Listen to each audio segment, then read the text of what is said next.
Comezamos. Rol de prensa do Consello.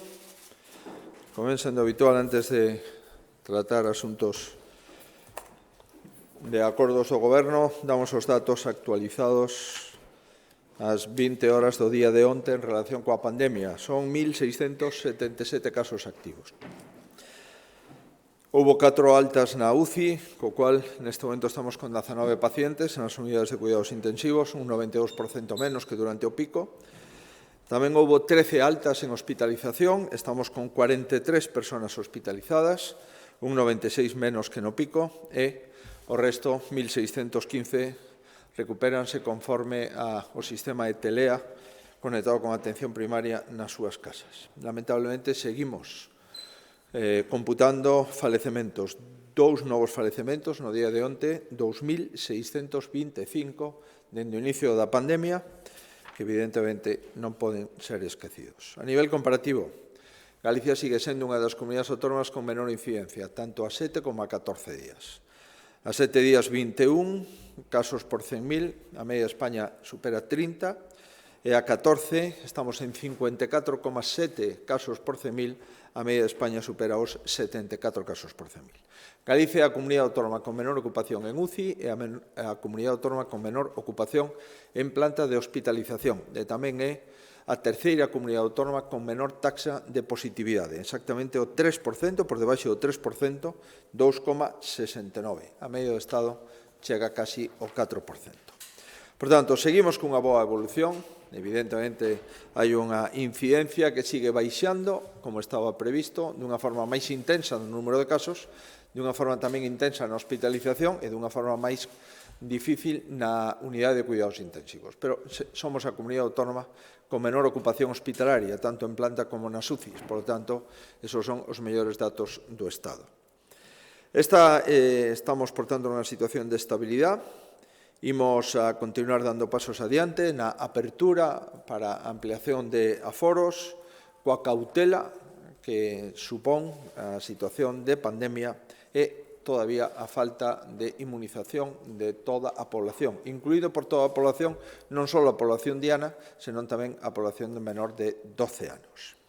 Xa coñecen as novas medidas que, como norma xeral, supoñen máis capacidades. Con carácter xeral, as capacidades estaban no 50%, as novas medidas aprobadas o pasado martes superan o 75% de ocupación, e, por tanto, esas xa foron explicadas, e en relación coa vacinación podemos decir que Galicia é a comunidade con máis porcentaxe de doses administradas, o 100,3%, 8 puntos máis que a media de España. Por qué? Porque recordarán que aquí empezamos aproveitando as Pfizer con 6 tomas, 6 doses, Moderna tamén con a dose número 11, co cual estamos nunha situación plena de utilización de vacinas. Somos a comunidade con máis porcentaxe de población inmunizada con doble dose, o 91,5%, e tamén a comunidade con máis población inmunizada cunha dose, o 93,5%. Normalmente estamos sempre dentro das 3 primeiras, levamos algúns días ocupando o primeiro posto. A final de mes deixaremos as vacinacións masivas para centrarnos nunha nova fase de flexibilización na estrategia e na logística das persoas que quedan sin vacinar. Imos intentar chegar ás persoas, por suposto, que estean todavía sin vacinar polo motivo que sexa. Tamén seguiremos aplicando as terceiras doses nos grupos en que así se concrete no Consello Interterritorial. Tamén acometeremos a vacinación dos menores de 12 anos se finalmente resulta aprobada, pero estamos evidentemente preparados a tal efecto. Dende hoxe mesmo será posible pedir cita para a vacinación por WhatsApp e, por tanto, para facilitar aínda máis a vacinación, a aqueles que non a fixeron todavía, pois solamente teñen que mandar un WhatsApp a este número, 981 21 59 30. Cun un WhatsApp, o 981 21 59 30, automáticamente terán que concretarlle cal é a súa cita para acudir á vacina. Insisto que estamos intentando flexibilizar, facilitar buscar a complicidade do 100% da poboación, sabendo que non a vamos a obter o 100%, pero sí a maior porcentaxe posible. Antes de comenzar os asuntos do orden do día, acaba de sair un dato en materia de turismo pechado o mes de agosto do ano 2021. Unhas cifras que amosan claramente a consolidación e a recuperación do turismo en Galicia. Estamos a falar de máis de 670.000 viaxeiros no mes de agosto e 1,6 millóns de pernoctas. Con estes datos, en agosto recuperamos todo o turismo de agosto do ano 2019, que foi o mellor ano dende que hai registros. Superamos os datos de agosto do ano 2019. Por pouco, pero se superan, o cual non podíamos nin siquiera prever este excelente registro. Galicia é o único destino en España que en agosto conseguiu superar as cotas máximas acadadas en agosto do ano 2019. Somos a comunidade autónoma con maior recuperación turística de España, de acordo cos datos que acaban de ser facilitados. Estamos, por lo tanto, a falar de un verán extraordinario. En xullo subimos un 80% a ocupación con respecto ao ano 20, en agosto subimos un 70% a ocupación con respecto ao ano 20 e superamos a ocupación do ano 2019. Son boas novas que seguro que lle poden ampliar durante esta tarde a vicepresidencia responsable do turismo en Galicia. Ben, empezamos, se lles parece, con outros asuntos relativos á sanidade. Imos seguir dando pasos na atención primaria. Como saben, están abertas as axendas xa para poder pedir cita presencial tanto a través do teléfono como a través da web, e non é necesario acudir ao centro de saúde presencialmente para obter unha cita deste xeito. Pois ben, temos moitos desafíos por diante. O vindeiro 30 de setembro, por fin, o Consello Interterritorial de Saúde vai dedicar un estudo monográfico e unha sesión monográfica á atención primaria. É coñecido a grave dificultade que está pasando todo o Sistema Nacional de Saúde, polo tanto, todos os servicios de saúde das comunidades autónomas ante a ausencia de médicos e deficiencias de persoal adecuado para aperturar, para abrir e para pasar consulta con normalidade en todos os centros de saúde e consultorios de España. Levamos 2 anos en Galicia alcanzando o tope de cobertura de prazas acreditadas na formación de especialistas en medicina familiar e comunitaria, é dicir, todas as plazas que temos acreditadas, todas as pedimos nos últimos 2 anos sin límite ningún. Levamos tamén trasladando ao Ministerio de Sanidade as nosas propostas que emanan e son avaladas no Parlamento de Galicia ou propostas que son remitidas dende o Servicio Galego de Saúde ao Goberno Central. Quixera trasladarlle dunha forma clara e transparente cales son as nosas propostas, as que vamos a remitir e que vamos a defender na reunión monográfica de atención primaria no Ministerio de Sanidade. Son 4. En primeiro lugar, máis especialistas. En segundo lugar, unha convocatoria extraordinaria de MIR para médicos de familia. En terceiro lugar, a creación da especialidade de medicina de urxencias e emerxencias. E, en cuarto lugar, a eliminación da taxa de reposición que permitirá consolidar os milleiros de prazas vacantes que todavía temos como consecuencia das leis de presupostos de exercicios anteriores que imposibilitaban sacar o 100% das vacantes do Servicio Galego de Saúde. Quixera explicarlles en que consisten estas medidas. A revisión dos criterios de acreditación de prazas de formación para especialidade de medicina familiar e comunitaria. Isto é moi importante. Para poder obter médicos, temos que ter acreditadas unidades para formar a esos médicos de medicina familiar. E a tal efecto, o que pedimos é unha modificación de que xeito. Primeiro, mantendo de xeito permanente o sistema de solicitude de acreditación de prazas. Normalmente temos 2 ou 3 semanas ao ano para pedir acreditación de praza para formar médico de familia. O que queremos é que este aberto todo o ano, e se temos capacidade de formación instalada, automáticamente poder pedir un médico para formarlo en medicina familiar. En segundo lugar, introducir a declaración responsable na acreditación de unidades docentes. En terceiro lugar, revisar os requisitos de acreditación dos centros para facilitar as rotacións por centros de saúde rurais e hospitais comarcais. En cuarto lugar, revisar os requisitos de acreditación de titores, médicos que podan ensinar e, polo tanto, ter a condición de titor, e reformular o MIR de Medicina Familiar e Comunitaria para aumentar o tempo de presenza en primaria. Son cuestións técnicas de extraordinaria importancia para poder obter máis plazas de formación de médicos residentes. A segunda idea, como lles comentábamos, é a convocatoria extraordinaria de MIR de médicos de familia. Necesitamos máis MIR de médicos de familia e, por tanto, temos que crear máis plazas. Senón, vamos a estar sempre laiándonos do problema, describindo o problema e non atopando solución a este problema.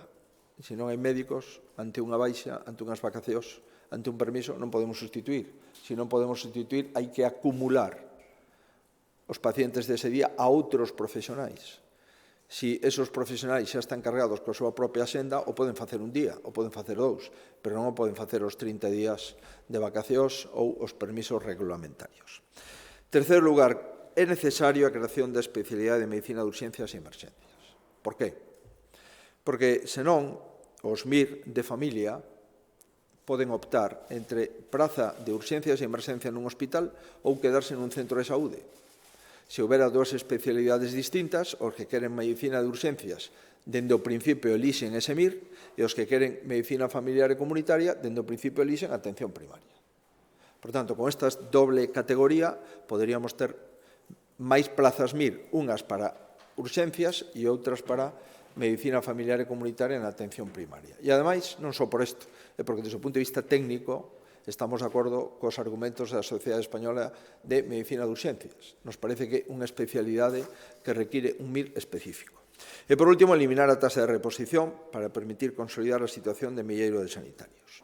Estas son as 4 propostas, sin trampa nin cartón, que vamos a propoñer con ánimo constructivo e a topar solucións e non empezar outra vez sin buscar solucións e seguindo incrementando o problema da ausencia de médicos suficientes, sobre todo pediatras e médicos de atención primaria. Tamén hai algunha tensión en algunhas especialidades hospitalarias, pero aquí estamos falando de primaria.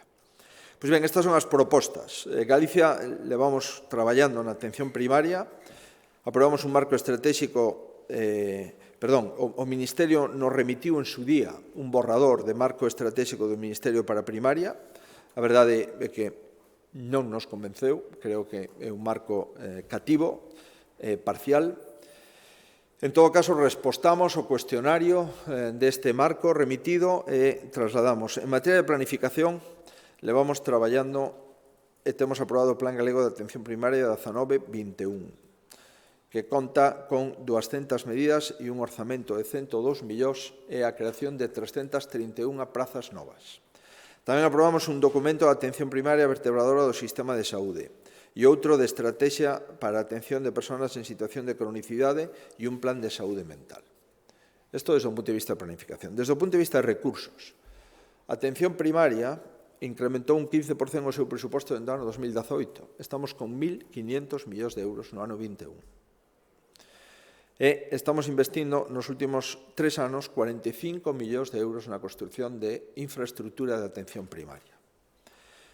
En terceiro lugar, fixemos unha renovación das infraestructuras de primaria, 27 centros de saúde, inaugurados 9 centros novos e 18 reformados. Neste momento estamos construindo outros 15 máis. 4 centros integrais de saúde, en execución Lugo e Lalín e en licitación próxima Ourense e Vigo. Iniciamos as reformas de 3, Arnoia, Ribadavia e Porriño. Licitamos as obras dos centros novos de Moaña, no proxecto constructivo, Antas de Ulla e Abegondo. E estamos tamén coa licitación do proxecto de reforma do Centro de Saúde de Conxo, en Santiago. E estamos licitando proxectos constructivos, no caso da Rúa, no caso da Coruña, en Santa Lucía, en Soutomaior e en Vilagarcía. Estamos pendientes de parcela en Cangas para poder facelo. Por tanto, estamos neste momento con outros 15 centros de saúde, ou ben novos ou ben reformados. En cuarto lugar, tivemos melloras organizativas. Somos a única comunidade de España co sistema TELEA, sistema que tutela a atención primaria e que leva traballando e atendido a 390.000 pacientes, que están conectados dentro das súas casas con determinados ítems, son normalmente pacientes de enfermedades crónicas, e que esos ítems se incorporan directamente á historia clínica e, por tanto, son tutelados dentro dos médicos de primaria. Ampliamos as probas que se poden pedir desde primaria, temos instaurado a consulta telefónica, a videoconsulta e a interconsulta, así como outros avances. En definitiva, imos seguir traballando. Nos gustaría solucionar isto porque creo que beneficia a todos. E eu espero e desexo que se todo o sistema sanitario público de España se senta nunha mesa para solventar os problemas da primaria, estou convencido, non será nos próximos meses, porque formar un médico non se forma en meses, pero, dende logo, sí, temos un calendario despexado de que a primaria deixe de ser un problema a medio plazo. Lamentablemente, de momento, ese calendario non está despexado. Seguimos en sanidade e damos luz verde á contratación das obras da reforma das UCIs no Complexo Hospitalario Universitario de Ourense. 9,4 millóns de euros, obra de 21 meses. Triplicamos o espazo actual da UCI do Hospital Universitario de Ourense e incrementamos un 40% os aforos. Pasamos de 20 a 33 camas. Prácticamente a mesma UCI que temos en Vigo, que é a mellor UCI que temos en Galicia. Adaptamos os espazos para implantar 3 novos módulos de UCI e adecuamos a dimensión e a configuración e a climatización destes postos. Son obras moi complexas, temos que facelas mantendo a actividade na UCI e, por tanto, xa anticipo que pido, estou convencido que vamos a ter, a comprensión, en primeiro lugar, dos pacientes e, en segundo lugar, do personal da UCI. Son obras moi complexas, insisto. Licitamos o proxecto de obra, de construcción e de dirección de obra de forma conxunta e esperamos acometer estos 3 módulos de UCI entre o ano 21, 22 e 23. Iremos entregando de 10 en 10 estos módulos. Como saben, en Ourense temos un compromiso de investimento de 120 millóns de euros para a ampliación e mellora do hospital. Xa licitamos en xullo unha obra por 52,6 millóns de euros para un novo edificio de hospitalización e reforma do materno-infantil. A finais de xullo licitamos o proxecto construtivo de un centro integral de saúde na cidade de Ourense por 9 millóns de euros e agora licitamos por algo máis de 9 millóns, 9,4 millóns, a remodelación completa da UCI.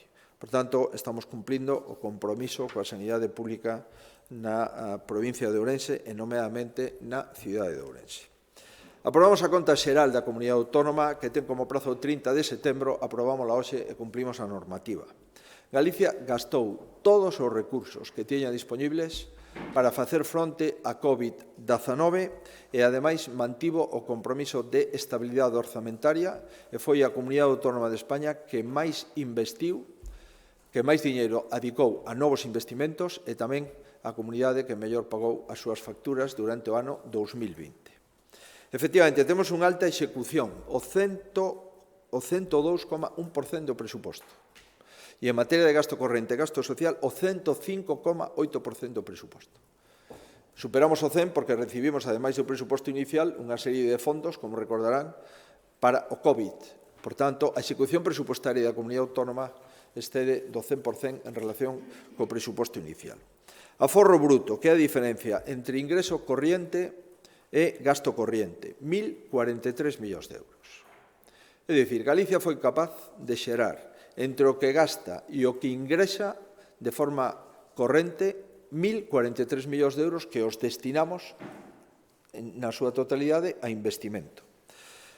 En investimento gastamos 1.409 millóns de euros, 215 millóns de euros máis que o ano 19, e nos convertimos na primeira comunidade autónoma con maior investimento con cargo ao seu propio presuposto. Tamén, como digo, fomos a comunidade máis áxil no pagamento dos seus provedores. 18,7 días, a media está en 34,5. Casi a mitade de menos tempo se tarda en Galicia para cobrar unha factura xirada á comunidade autónoma polos 14.800 provedores que ten a Xunta de Galicia. En materia de investimento, investimos o 13,5% do gasto non financeiro, 13,5% España media 7,2%. Investimos casi o dobre do resto das comunidades autónomas. O pasado ano, como saben, se suspenderon as reglas fiscais. É dicir, podemos gastar algo máis do presuposto e do déficit inicialmente previsto. Pero en Galicia incurriu nun déficit do 0,1%. Exactamente, incurrimos nun déficit de 39 millóns de euros para facer fronte aos gastos do COVID. Por tanto, cando se comenta que non gastamos o que nos mandaron para o COVID, non solamente non gastamos, senón que gastamos 39 millóns de euros máis do que se transfire. Non obstante, seguimos sendo a comunidade autónoma co incremento da débeda pública máis baixo, ou mellor dito, a comunidade autónoma que menos incrementou a débeda pública dende o ano 2008 ata o ano 2021. Estamos en débeda pública, en términos de PIB, no 19,9%, a media de España está no 27,1%. Isto se dice fácil, pero ser a comunidade autónoma con menor incremento da débeda pública nos últimos 12 anos e ser unha das comunidades autónomas que máis investiu en novo investimento durante estes últimos anos e ser a comunidade que mellor pagou as súas facturas nos últimos 12 anos, acredita, na miña opinión, que temos unhos excelentes xestores públicos. Un galego con cargo a débeda autonómica ten unha débeda de 4.275 euros. A media de outro cidadán que viva fora de Galicia é de 6.412 euros por habitante. É dicir, un galego debe 2.200 euros menos por habitante do que debe a media dos cidadáns de España en relación coa débeda autonómica.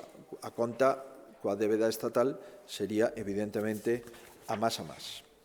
Ben, seguimos no ámbito da reactivación económica. Por suposto, tomando medidas sanitarias, hoxe o tema da UCI de Ourense é especialmente grato poder anuncialo, polo menos para min, e, ademais, seguimos reactivando a economía. No ámbito da cultura, e no ámbito do comercio. Recordarán o bono turístico, o bono Activa Comercio, o programa Renove de electrodomésticos.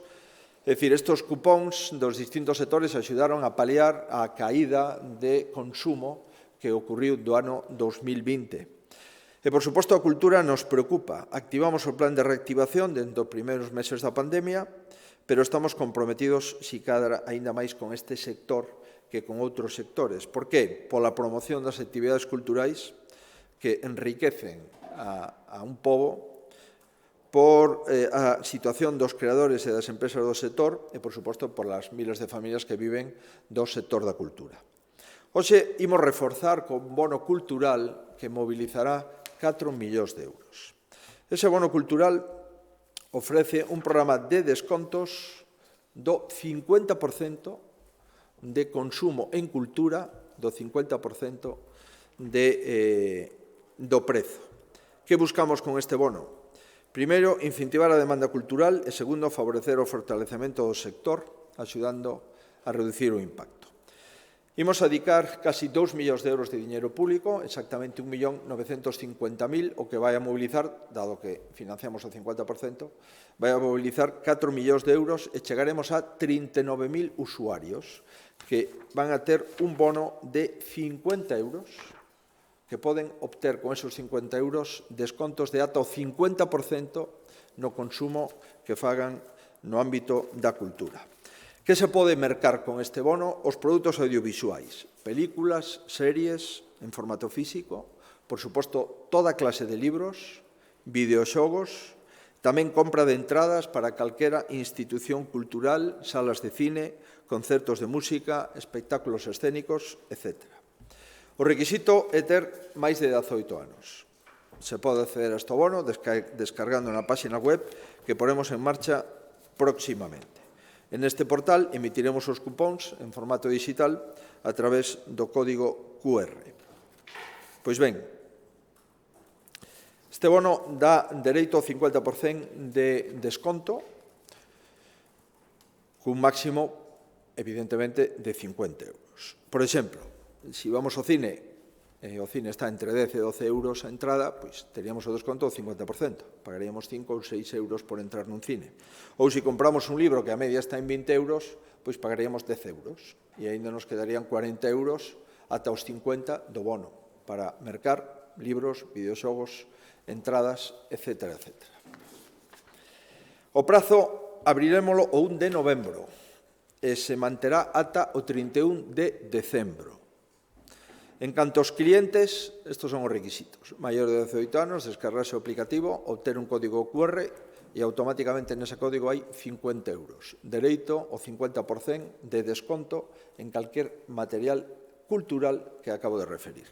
En relación coas entidades interesadas, pois teñen que registrarse na página web como consumidores do bono e estará aberto a xente de venta, de consumo de cultura, pilotadas por persoas físicas ou xurídicas, é dicir, tendas ou empresas, centros ou locais públicos destinados á exhibición de produtos culturais, museos, casas museos, cines, entidades de fundación de carácter cultural, deberán estar dados de alta no epígrafe de impostos de actividades económicas. En fin, imos copiar o que estamos facendo co bono comercio.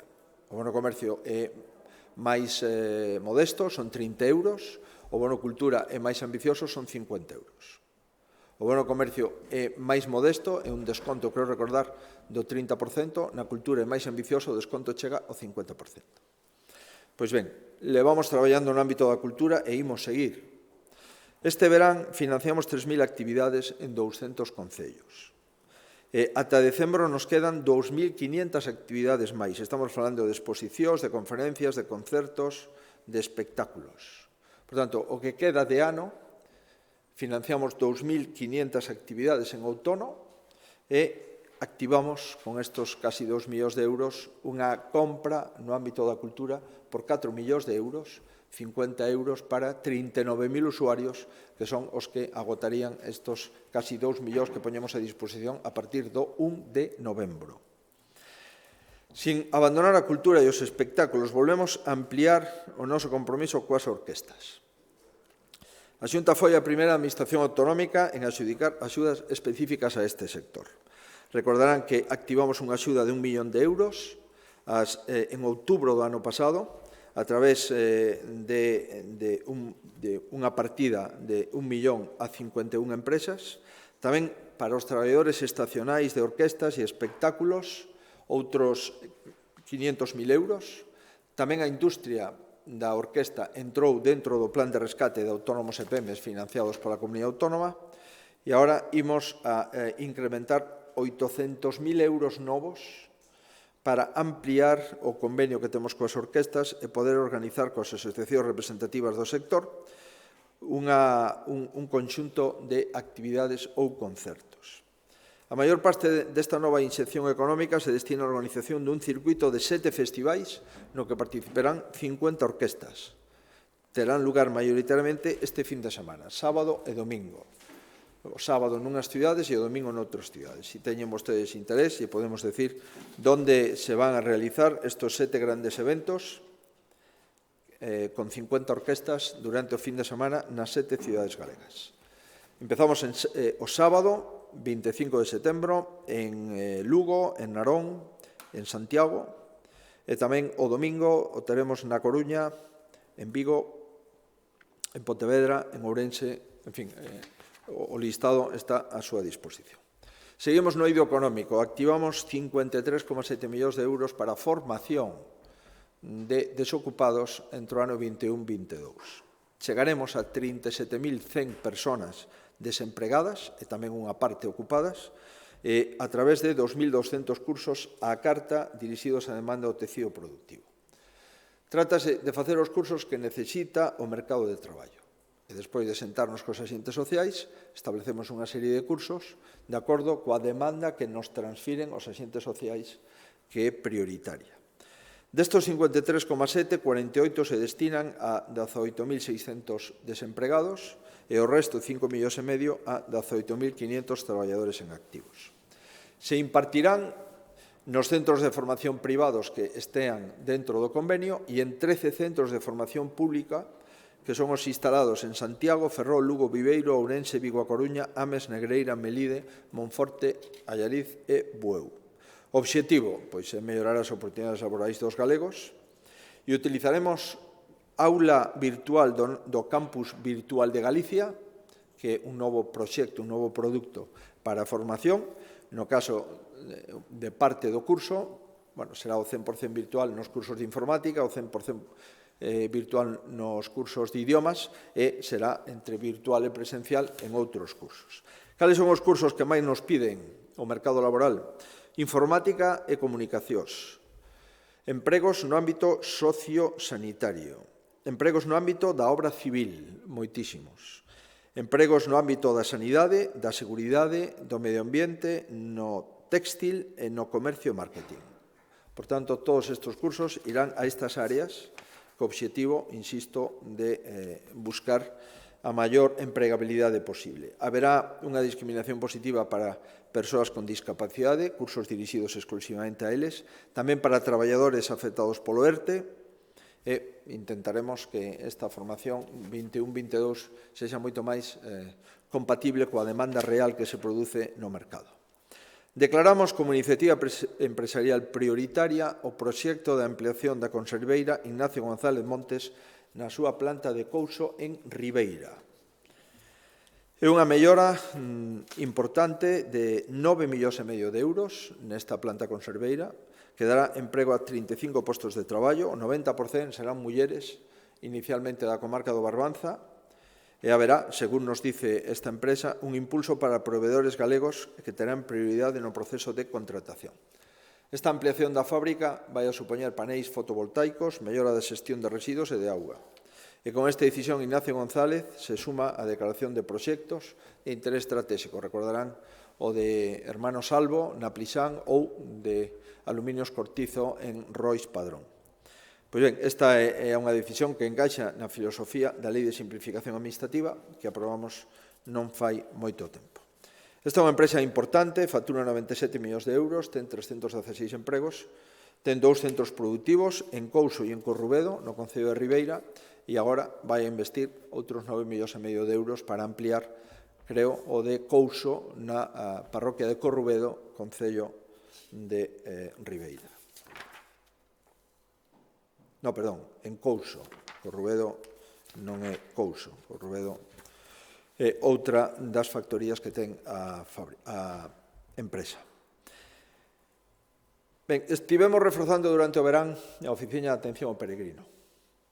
Pensamos que no mes de outubro podemos chegar ao máximo que tiñamos previsto para este ano. Pensamos que no mes de outubro podemos chegar a 140.000 peregrinos, que era o máximo que tiñamos para todo o ano 2021.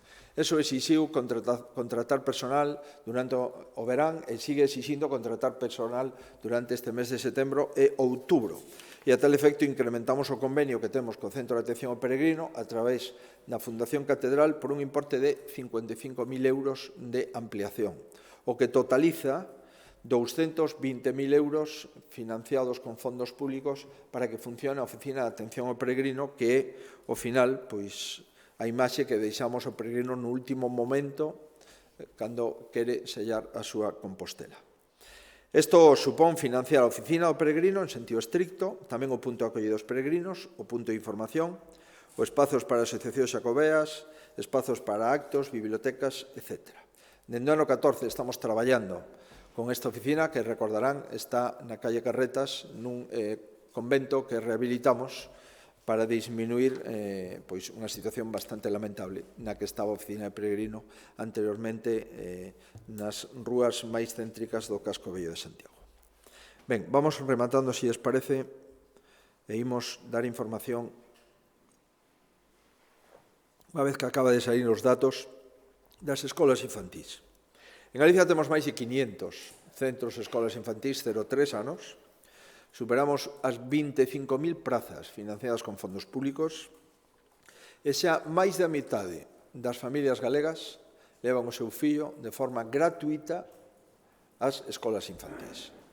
Son gratuitas todas as casas niño e son gratuitos para os segundos fillos.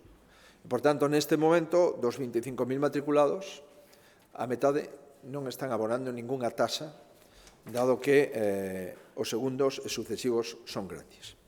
Galicia está a cabeza de España na tasa de escolaridade na etapa educativa. Estamos na cuarta comunidade autónoma de taxa de escolaridade, 42,9%. 7 puntos por riba da media. O pasado ano foi un ano bo, a pesar da pandemia, o 99% das escolas infantiles estiveron funcionando.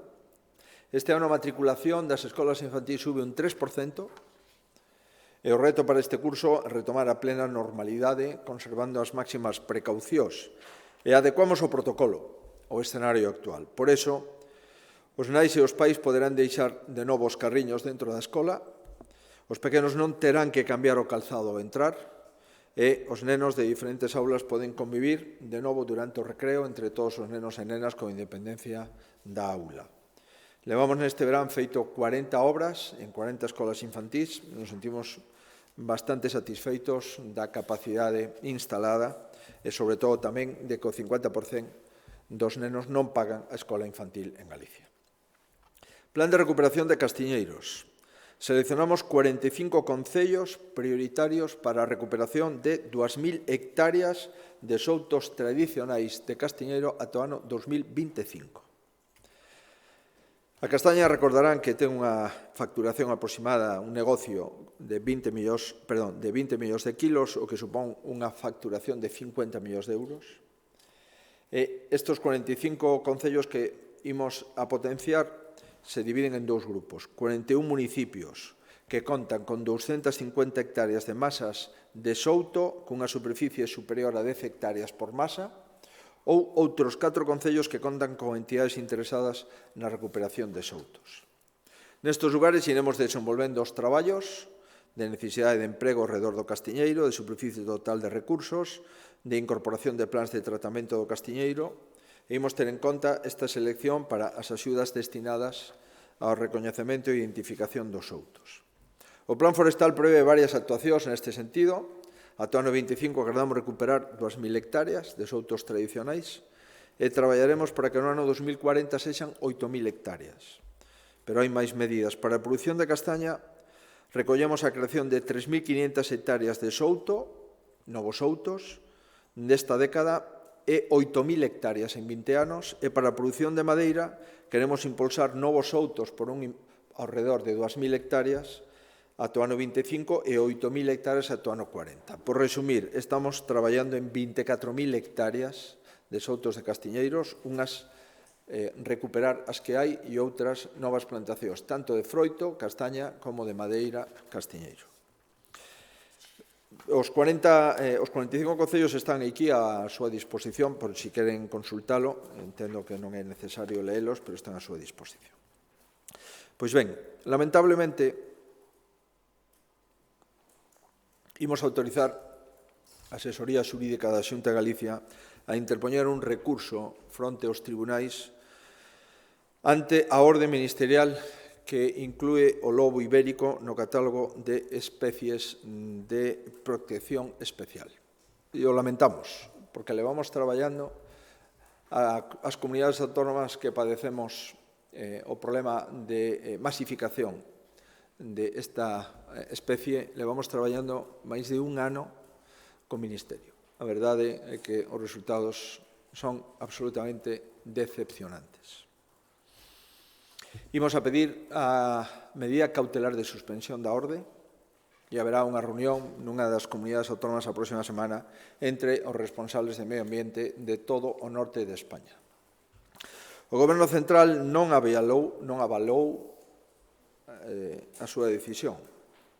Non fixo unha memoria económica das repercusións que isto vai conlevar. De feito, se se lee con detalle o informe do Consello de Estado, dice que a orde, antes de ser publicada, requeriría que se concretasen todas as cuestións, a memoria económica. E se non estamos enganados, a memoria económica dunha orden que ven a prohibir a captura do lobo ten un importe para toda España de 25.000 euros. Comprenderán que isto é unha broma. Si se creen que os danos que vai producir o lobo a partir de agora, que sale da capacidade de captura, son 25.000 euros en España, isto é unha broma de moi mal gusto. Por tanto, carecemos de seguridade xurídica, para garantir a asunción dos custos derivados por danos do lobo que viñamos asumindo. Por qué? Porque se modifica o plan de equilibrio do lobo que tiñamos nas comunidades autónomas onde temos esta especie.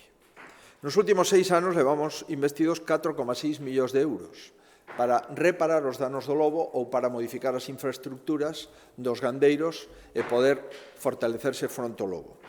Por darlle algún dato, bueno, levamos máis de 2024 animales mortos polo lobo, dos cuales 592 son vacas. 592 vacas asasinadas polo lobo. Máis de 2.000 animais sacrificados polo lobo. E parece que isto non é ningún problema. Entón, o que vamos a facer agora é prohibir a batidas controladas no caso de superpoblación do lobo en todo o territorio español. Bueno, isto creo que é un erro extraordinario e, sobre todo, é unha mensaxe de prioridade. Hai moito máis tempo investido en crear confusión no lobo en España que tempo investido en manter os postos de traballo que se derivan da transición enerxética. Especialmente doloroso para unha comunidade como Galicia, que vamos a ter máis lobos e menos empregos. Eso creo que ben merece unha reflexión, a ver se temos a sorte de facer un recurso correcto, asentado, coa memoria económica adecuada, e poder demostrar que isto é unha improvisación. Decir que un gandeiro ten que establecer unha malla eléctrica que circunvale todas as súas fincas onde pastan o gando, de 3 metros de altura, pintada con pintura naranxa, máis 2 metros baixo rasante, eso é descoñecer as capacidades económicas dos gandeiros. Decir que teñen que ter X mastins por número de gando para defenderse do lobo, eso honradamente creo que non é proporcional. Por tanto, o lobo hai que protexelo, por suposto, pero cando hai unha población excedentaria que produce sacrificio de centenares de animais, lóxicamente hai que buscar o equilibrio axeitado que sempre mantivemos, polo menos en Galicia, onde temos un plan de conservación do lobo, pero non un plan de conservación do lobo a cambio de non conservar o resto do gando. Insisto, isto non sabemos o que vai a costar. O que si decimos é que nos quedamos sin cobertura para financiar isto e o Goberno de España parece que vive nun país distinto a España, porque non coñece os problemas do lobo no Cantábrico e, por suposto, tamén en Galicia. Ben, finalizamos xa con obras hidráulicas, 1,3 millóns de euros para o Concello de Vedra, cofinanciamento para o saneamento dos núcleos de Outeiro, a Lagoa 7, Agustín e Agrelo. Outro cofinanciamento no Concello de Oia, Pontevedra, o río Viladesuso. Necesitamos seguir facendo infraestructura para baixar o cauce do río e evitar os desbordamentos do mesmo.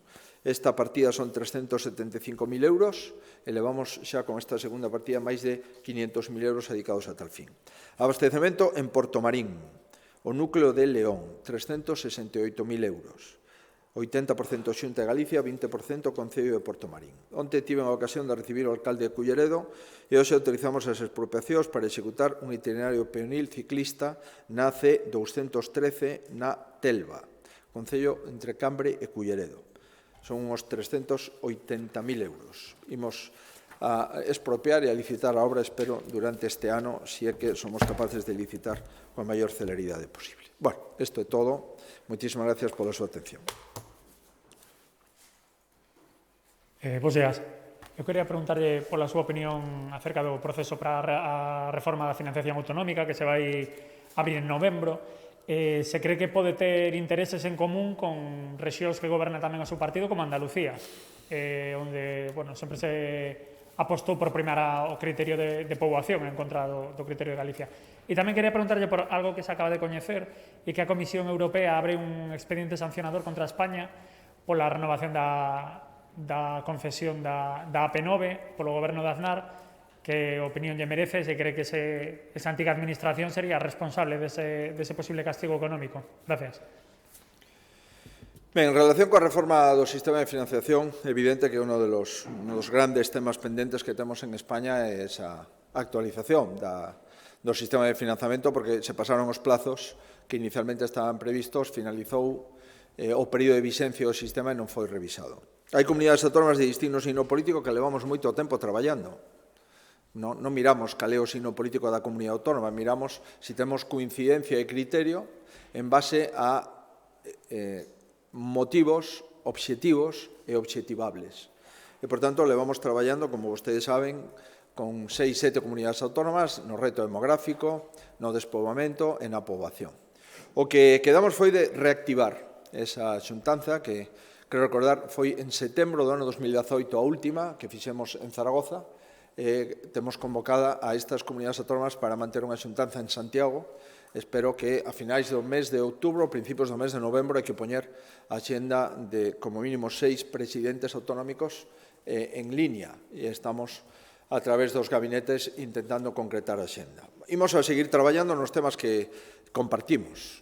Despoblación, envellecemento da población, dispersión, en definitiva, o coste real dos servizos públicos que prestamos. Esta invitación que acabamos de facer parte do convencemento de, en primeiro lugar, que o financiamento das comunidades autónomas sigue sendo un tema crucial para o Estado das autonomías. En segundo lugar, porque os intereses da población son os intereses do goberno que representamos. Por tanto, imos a defender, lóxicamente, os intereses da población que representamos. Eso sí, con criterios obxectivos, non simplemente porque sí. Na miña opinión, isto non vai de colores políticos. Isto vai de criterios obxectivos, de que o envellecemento da población é un factor determinante no gasto sanitario e no gasto de política social. A dispersión da población é determinante, por exemplo, no ámbito de educación, para recoller todos os alumnos dispersos en 34.000 núcleos de población e concentralos nos institutos e nos centros de atención primaria. Por tanto, creo que faremos un bo traballo ás comunidades autónomas que non son poucas. Estamos falando de Asturias, de Castela e León, da Rioja, de Castela-A Mancha, de Cantabria, de Galicia. Estas confirmadas, pode haber algunha outra que o miraremos nos próximos días, horas. Pero o que é máis importante, creo que as comunidades do sistema de financiamento de comunidades sabemos. Por tanto, é bo que os que xestionamos lle facilitemos ao Goberno central unha proposta, se é posible, consensuada pola maior parte de comunidades autónomas. Como digo, neste foro hai 6 comunidades autónomas, ou 7 haberá, imos a traballar. O cual non significa, evidentemente, que nos falemos con calquera outra comunidade autónoma. E, efectivamente, desde fai moito tempo, temos unha reunión bilateral aplazada pola COVID, despois por algunha tensión territorial que tivemos tanto en Galicia como en Andalucía, temos unha reunión aplazada co presidente da Junta de Andalucía, cousa que vamos a facer. Pero o que sí estou convencido é que a inmensa maioría dos presidentes autonómicos temos algo en común, que o sistema de financiamento ten que pecharse nunha mesa multilateral e non nas reunións bilaterais entre o Goberno central e unha comunidade autónoma. Seguro que todos os presidentes autonómicos, salvo un, estamos de acordo con eso, o cual xa é un avance e non menor.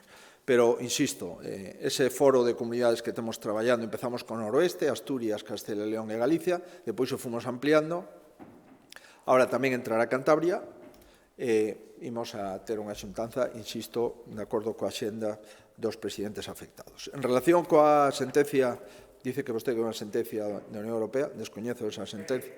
Perdón?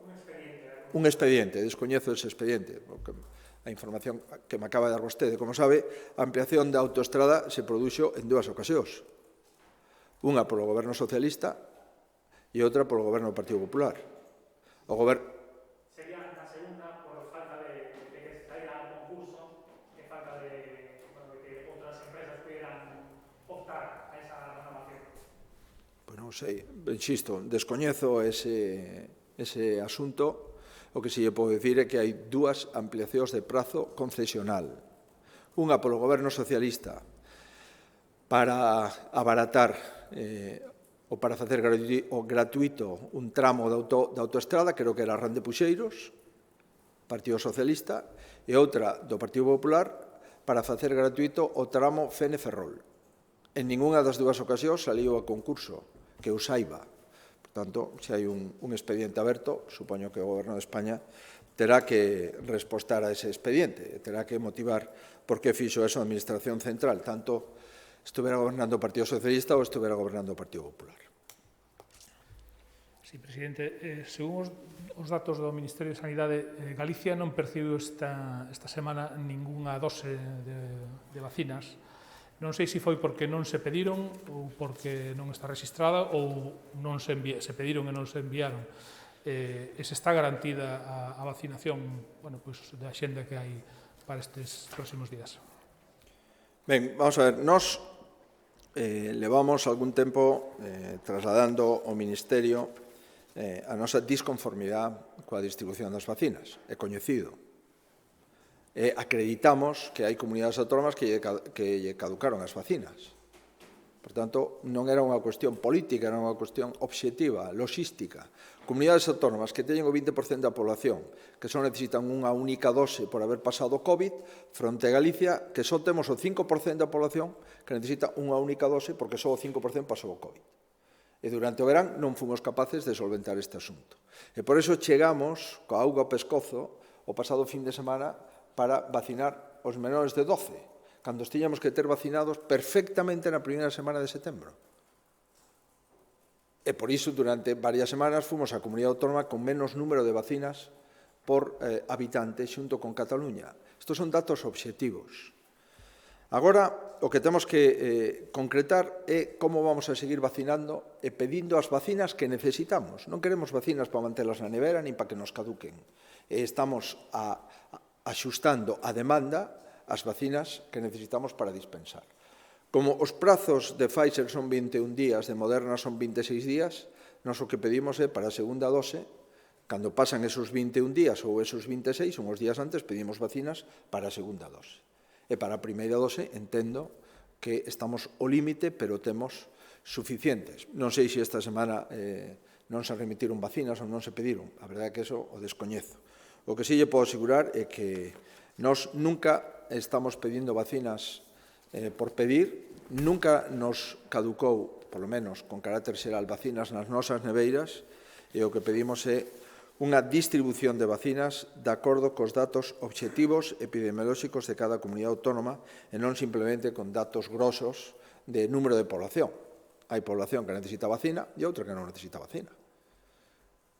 As dúas doses, me refero. Ahora temos a población de residentes de maiores na terceira idade, vamos a pedir as que necesitamos. Se estamos dispensando a primeira, non pediremos a segunda hasta que toque. Pero, insisto, se me pregunta vostede se esta semana recibimos vacinas, a miña resposta é que me gustaría que eu confirmara a Consellería de Sanidade. Logo, cosa máis? Sí, presidente. Eu quería preguntarlle se está en condicións de asegurar que en Galicia está garantizada a posibilidade de practicar un aborto na sanidade pública. Dende a oposición están a denunciar hoxe que se está a derivar a moitas mulleres á sanidade concertada e á sanidade privada, e tamén quería saber se, máis aló das 14 semanas, se está derivando as mulleres galegas a facer unha intervención quirúrxica destas características a Madrid. Estou en condicións de asegurarlle que estamos cumplindo a lei do aborto vixente en España. Absolutamente. E esa lei de aborto, unha das cuestións que concreta é o dereito á obxección de conciencia de xinecólogos na prácticas abortivas. Por tanto, todos aqueles xinecólogos que acreditan conforme a lei a súa obxección de conciencia, ninguén lle pode obligar a facer unha práctica abortiva en ningún lugar de España.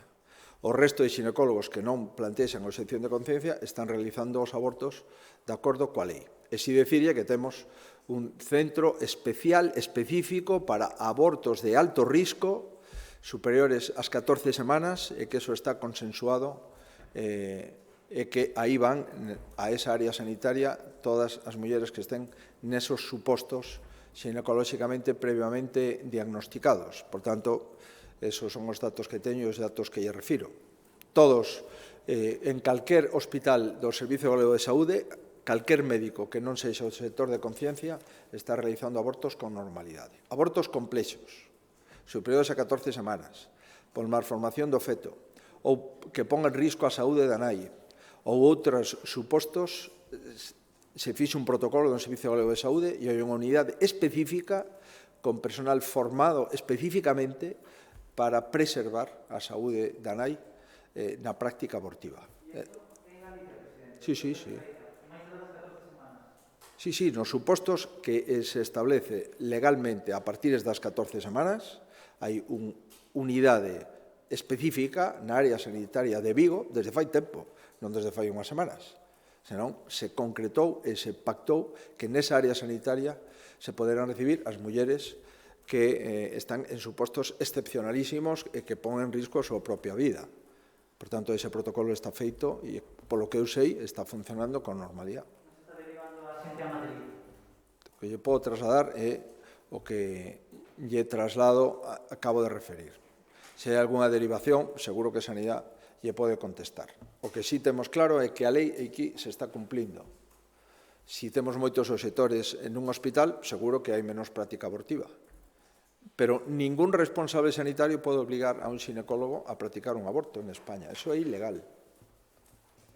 Por tanto, cumplamos a lei todos. Os que teñen dereito a esa interrupción e os que teñen dereito a non interrumpila.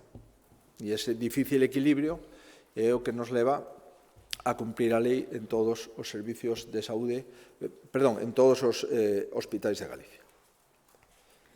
Boas tardes. Teño dúas preguntas sobre o anteproxecto do ciclo da auga. Unha delas é que ese anteproxecto fala especificamente da creación de dous novos canons. A creación, de dous novos canons. Un é por xestión de depuradoras e outro por xestión da rede de colectores. Por que di entón a Xunta que non se crean novos tributos?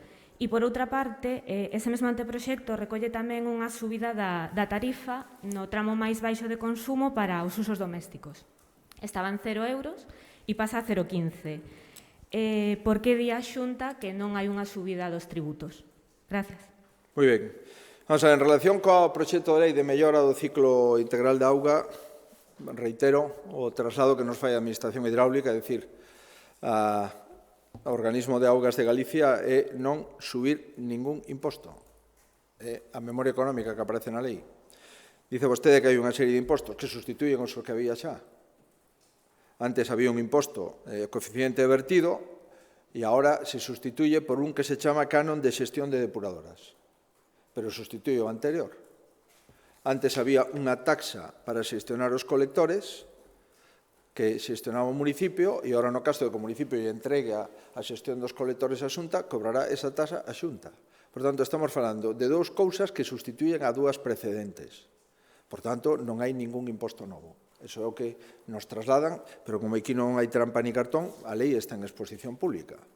E o período de consultas acabamos de aumentalo 15 días máis. E imos a seguir sentados coa Federación Galega de Municipios e Provincias para pulir calquera dúbida con respecto á lei. Por tanto, o que queremos é axudar os concellos nunha competencia municipal. Iso é o que intentamos facer.